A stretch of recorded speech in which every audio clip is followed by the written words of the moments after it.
Assalamualaikum warahmatullahi wabarakatuh. Bismillahirrahmanirrahim. Alhamdulillahi rabbil alamin. Wabihi nasta'inu ala umuri dunya waddin. Wassalatu wassalamu ala ashrafil anbiya'i wal mursalin. Sayyidina wa maulana Muhammadin. Wa ala alihi wa sahbihi ajma'in. Amma ba'. Alhamdulillah, puji syukur kita haturkan kepada Allah Subhanahu wa taala yang mana atas berkah, rahmat dan hidayahnya sehingga pada siang hari ini kita dapat berkumpul dalam acara kaos kajian anak kos yang insya Allah tempat ini diberkahi oleh Allah Subhanahu wa taala. Kemudian juga tidak lupa kita haturkan salawat dan salam kepada Nabi besar Muhammad sallallahu alaihi wasallam yang mana atas berkat beliaulah yang telah membawa kita dari zaman kegelapan menuju zaman yang terang benderang yang bercayakan iman, Islam dan ihsan. Begitu juga yang telah menyelamatkan kita dari zaman jahiliyah menuju zaman yang kaya akan ilmu pengetahuan, baik itu ilmu pengetahuan agama maupun ilmu pengetahuan umum seperti itu. Baik, sebelum kita memasuki materi, sebaiknya kita membaca sholawat dulu. Ya, langsung saja ya. Salatullah salamullah ala taha rasulillah.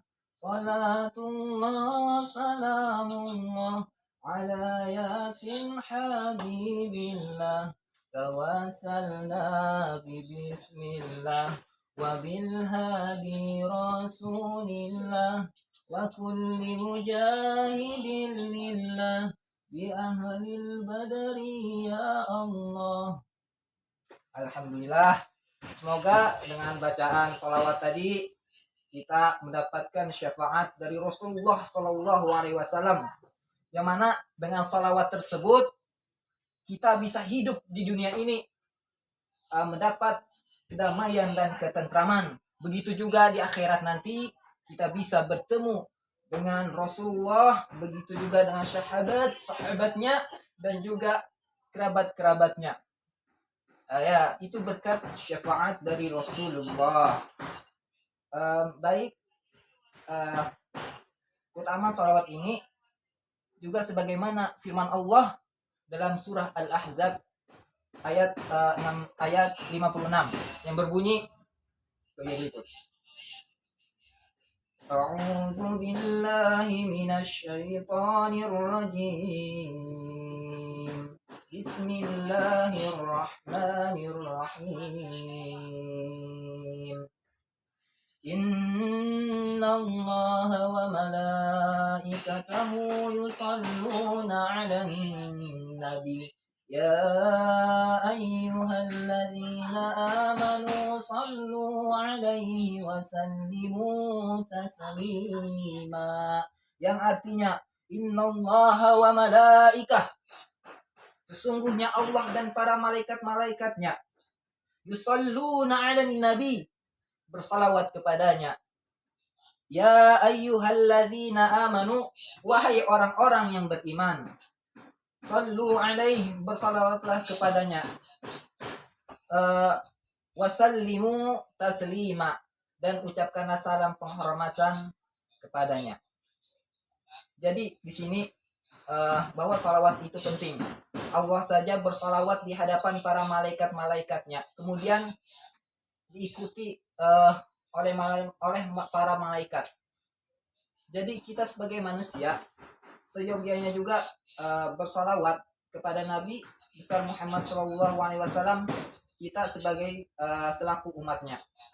Jadi tidak pantas jika kita tidak mau bersalawat kepada beliau, karena berkat beliau lah juga kita bisa mengetahui mana jalan yang lurus dan mana jalan yang tidak lurus gitu. Artinya mana jalan yang tidak diridhoi dan mana jalan yang diridhoi oleh Allah Subhanahu wa taala. Baik saudara-saudaraku sekalian yang berbahagia, pada kali ini kajian tema kita yaitu pemuda penerus bangsa. Jika kita lihat gitu, kualitas pemuda zaman sekarang ya begitu menyedihkan dan memprihatinkan. Coba kita tengok gitu di sekitar kita, begitu banyak pemuda-pemuda yang berjalan di jalan kemaksiatan, seperti apa ya, mabuk-mabukan dijadikan kebiasaan gitu. Kita lihat anak SD, SMP, SMA sekarang itu sudah biasa gitu, dekat dengan minuman-minuman keras seperti khamar misalnya, seperti merek anggur merah gitu. Mereka menganggap itu sebagai suatu minuman yang biasa saja gitu, seperti minuman air putih saja. Kemudian juga perjudian bagi mereka dijadikan sebagai pekerjaan. Mereka melakukan judi, sekali coba ternyata beruntung, kemudian ketagihan, akhirnya karena ketagihan terus ya, memang pada awalnya menguntungkan tapi pada akhirnya ya kalah terus gitu, sehingga karena penasaran, untuk memenuhi rasa penasaran itu mereka minjam uang ke sana kemari, tapi hasilnya tetap nihil gitu kan, kalah terus. Akhirnya karena tidak bisa membayar utang, hidup mereka menjadi stres. Ya begitulah judi.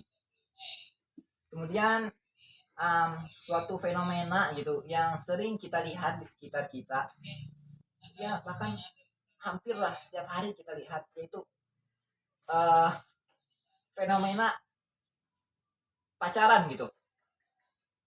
Pacaran bagi sebagian orang itu dia dianggap sebagai suatu ajang pencarian pasangan.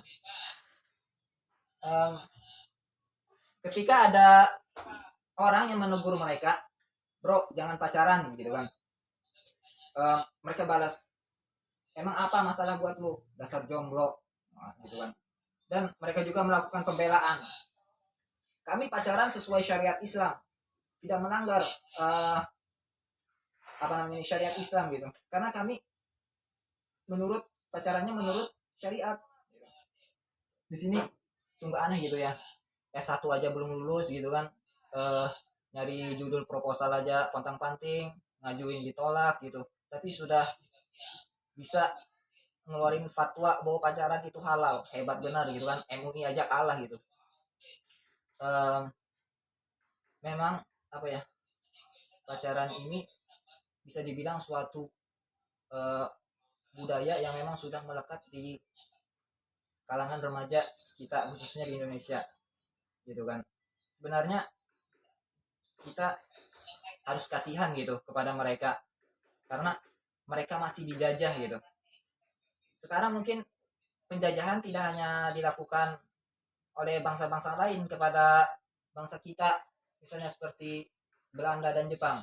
Mereka sudah kalah gitu sejak tahun 1945, tapi kita sekarang masih dijajah, terutama bagi para pemuda-pemudanya, yaitu dijajah oleh hawa nafsu gitu. Sebenarnya mereka yang pacaran itu dijajah oleh hawa nafsu karena mereka kalah bertarung dengan hawa nafsu mereka sendiri.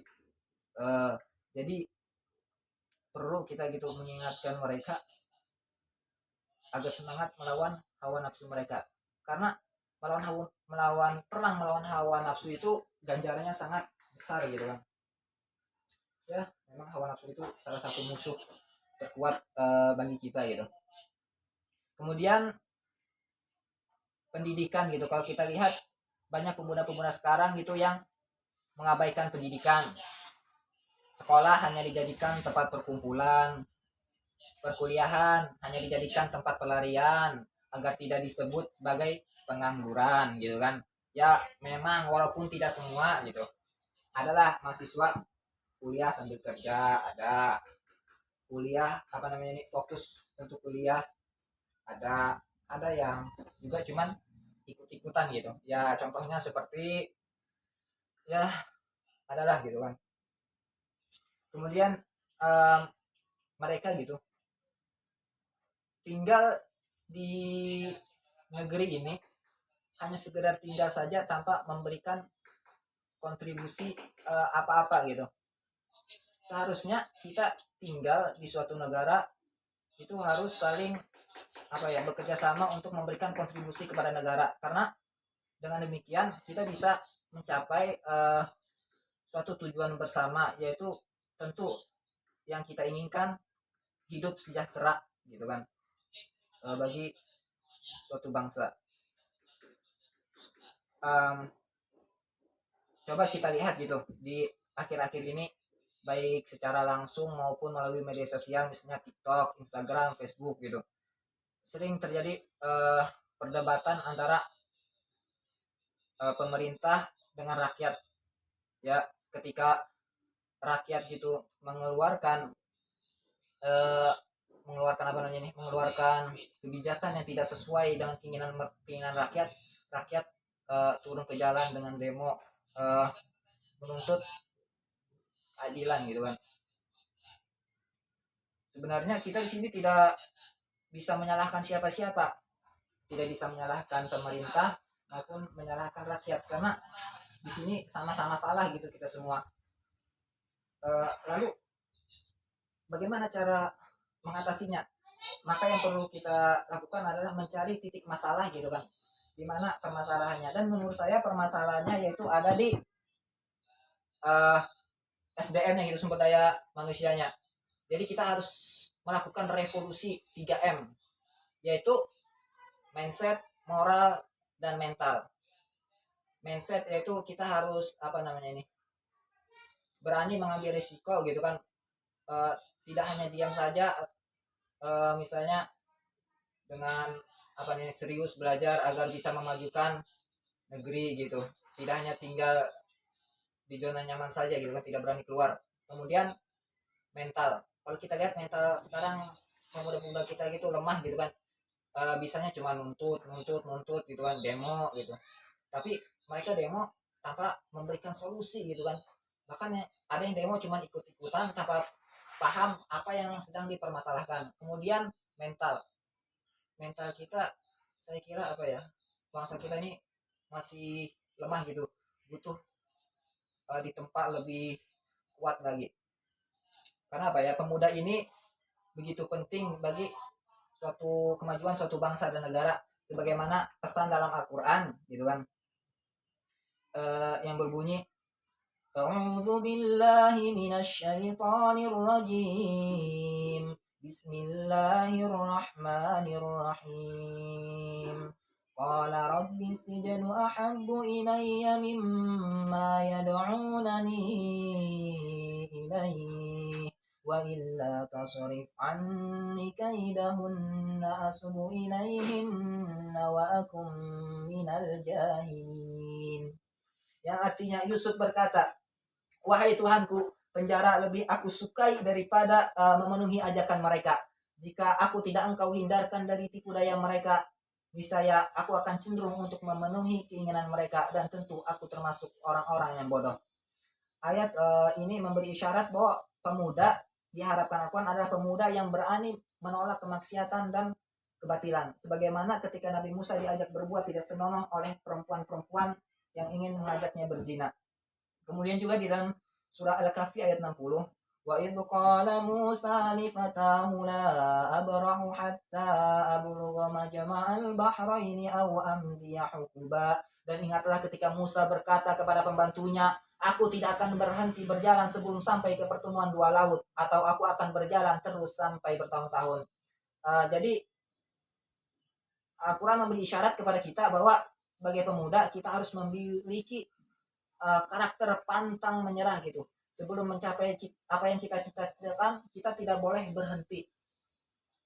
Kita harus berjuang terus menerus, walaupun 1000 kali kita gagal, harus bangkit dan bangkit.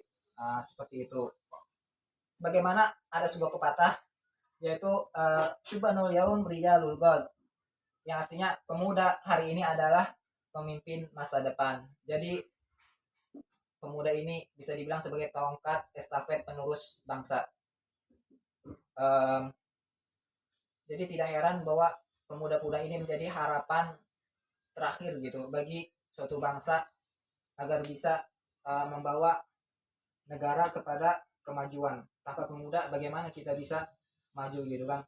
Kita perlu ingat juga bahwa Indonesia merdeka tidak lepas dari peran para pemuda. Ingat ketika siapa gitu ya kan yang memaksa atau mendorong Insinyur Soekarno untuk segera memproklamasikan kemerdekaan. Ya, mereka adalah para pemuda. Kemudian juga ingat siapa yang melakukan Kongres Pemuda yang mampu menyatukan seluruh pemuda dari Nusantara gitu. Jadi kita sebagai penerus bangsa harus semangat dalam belajar karena kita adalah harapan emas bagi bangsa dan negara agar menjadi negara yang maju gitu dan negara yang disegani dunia. Mungkin demikian ceramah singkat gitu kan yang bisa saya sampaikan dalam kajian kaos kali ini, kajian anak kos gitu. Semoga kita bisa bertemu di pertemuan-pertemuan berikutnya yang mungkin akan dibawakan oleh teman-teman kita yang lainnya, mungkin Ustadz Adnan atau yang lainnya. Demikian dari saya. Assalamualaikum warahmatullahi wabarakatuh. Alhamdulillah.